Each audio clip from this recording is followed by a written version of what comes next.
cope? How do we cope with these items? We have a lot of stress going on. How do we actually go to a point where we can say, we are moving on from this? We are actually going to finish our work and be productive. We're not going to be procrastinating.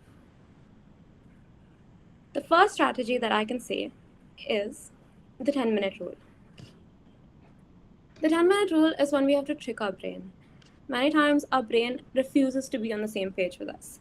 It notices and sees that we have so much work to do. Oftentimes we have like 70 pages for one chapter in an exam, and such that we have 5 chapters or 10 chapters going on. And we know how much time that is going to take. Just the thought of the amount of time that it will take tends to make your brain to shut down. And you start to unwant to do any of this work because it feels too stressful. You become overwhelmed. In this case, you must trick your brain to tell them that no, it's only 10 minutes. We're not studying for 10 hours or 12 hours. We're only studying for 10 minutes. In this case, what happens is that once you've started the 10 minutes, you've set an alarm and you're doing it just for 10 minutes, you realize that you've started the flow of the study work or anything else for that matter. Once you've started the flow, you tend to go into a groove. You tend to go in a pattern. We notice that we are going to study one thing and then the next and then the next.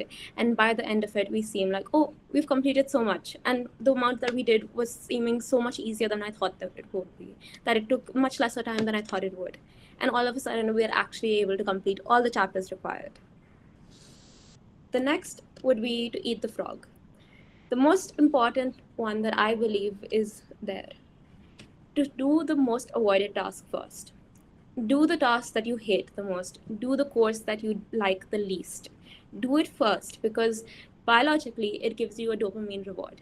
It makes you feel satisfied. It makes you feel actually happy that you have actually completed work. Once you've got the most annoying task out of the way, we can go on to the task that we actually enjoy.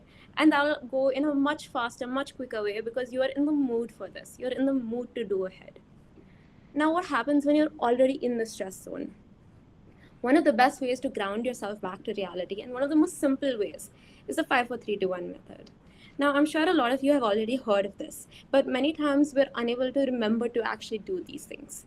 Do the 5 4 3 2 1, or in which order we're supposed to do. So, you start with, when you're in your stressful motive, start with the touch. Start with what you're sitting. Where are you sitting? What can you feel around you? Start naming those things one by one.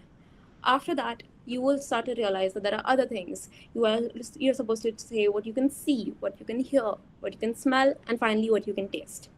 As you're able to mention all of these senses, you are no longer dissociating. You're no longer going into a spiral of different stresses.